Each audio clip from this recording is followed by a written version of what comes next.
Unsay gusto sa Dios para nato.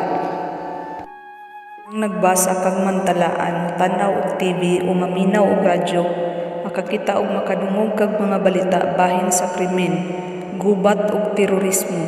Tingali nag-antos ka kay nasakit o namatyag minahal. Huna-hunaa kini ba ang gusto sa Dios para nako ug sa akong pamilya? Unsay makatabang nako kung duna ko'y mga problema?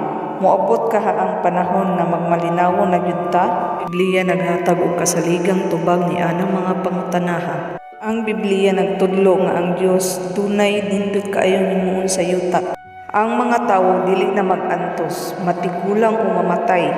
Pinadayag 21 bersikulo 4. Ug iyang pahiran ang matag luha sa ilang mga mata, ug ang mga kamatayon mawala na. Ug wala na unyay pagbangutan, pagtiyabaw o kasakit. Ang unang mga butang nangagi na. Ang bakol molukso sama sa usa.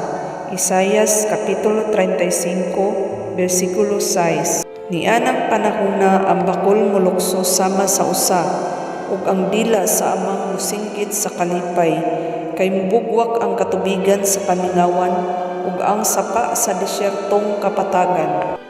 Ang mga mata sa buta mabuka. Isaias kapitulo 35 bersikulo 5. Nianang panahona ang mga mata sa buta mabuka, ug ang igdulungog sa bungol mabuksan. Ang mga patay banhawon.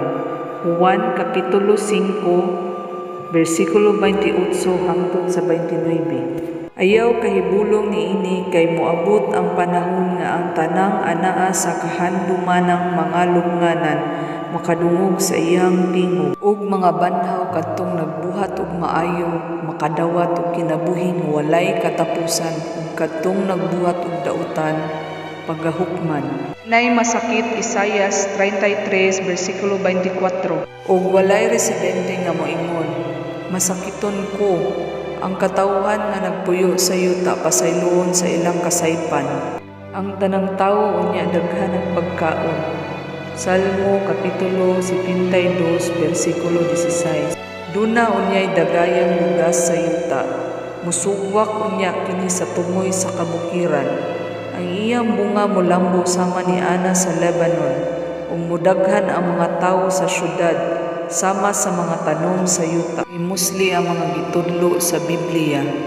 Tingali maghuna-una ka nga ang imong nabasa sa unang pipila ka panid niining libro usa lang kadamgo, pero ang Dios nagsaad nga hapit na kaayo niyang himuon ang maong mga saban sa yuta o gipatin-aw sa Biblia kung unsaon niya kana paghimo. Isulti sab sa Biblia kung unsay angay natong mahibaluan aron tinuod tang magmalipayon karon. Huna-hunaa kadiyot ang imong mga gikabalakan sama sa kwarta, pamilya, sakit o kamatayon sa imong minahal. Ang Biblia makatabang o makahupay nimo kay tubagon niini ang mga pangutana nga sama sa nganong nag-antos ta?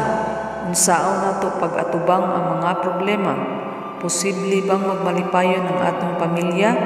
Unsay mahitabo nato dihang mamatay ta? Makita pa ba nato pag-usab ang nangamatay natong mga minahal? Nganong makasalig ta nga tumanon sa Dios ang tanan niyang saad?